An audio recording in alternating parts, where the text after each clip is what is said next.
Preparing your filter, or fishless cycling. When we feed food to our fish, they produce ammonia. And this is a problem because ammonia is very toxic. But microorganisms in your filter will transfer that to nitrite, which is also toxic. But further microorganisms will change that to nitrates. And nitrates are a lot safer. Notice I didn't say safe. And you can just do water changes to keep those nitrates down. And that is what we tend to refer to as the nitrogen cycle. It's not a cycle. But just remember, ammonia becomes nitrite, nitrite becomes nitrates. And in a fully working fish tank, ammonia and nitrite should be 0. And nitrates should be, unless you've got very sensitive species, less than about 20 parts per million. But the problem is, you have a new tank, you've got it all fully set up, and your filter isn't prepared to do that ammonia to nitrate cycle. So how do you get it started?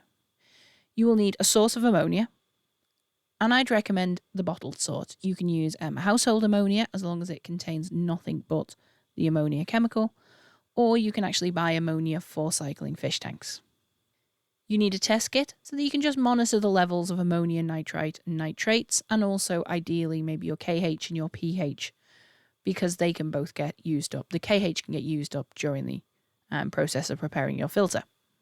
So set your tank up, get your filter sorted, put your water in, let that come up to a reasonable temperature, make sure your filter's running and that you're using a good dechlorinator so that there's no chlorine in there because chlorine kills these microorganisms we need. And then you want to add ammonia to about 2 parts per million.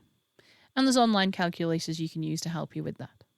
This means we don't have to add fish and expose them to those toxins whilst the filter's preparing itself. For the first week, maybe even 2, you'll be adding ammonia. You'll leave it at that 2 parts per million and it won't fall. If you've got 2 parts per million when you test it, don't add any more.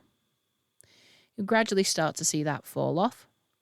And as it falls, keep dosing it up to 2 parts per million.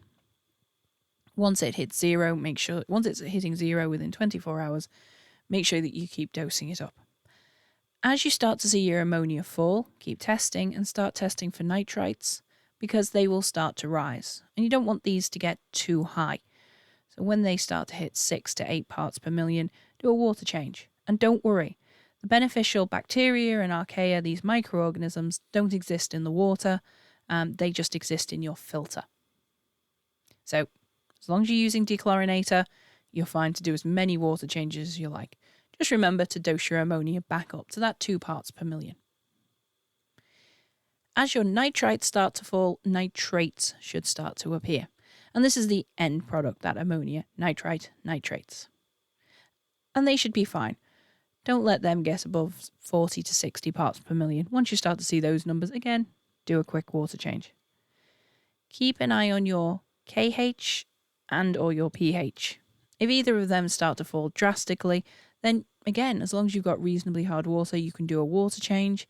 If you live in a very soft water area, then you can just add some buffers. Once 2 parts per million ammonia is getting used up in 24 hours, then your tank is now safe to add fish.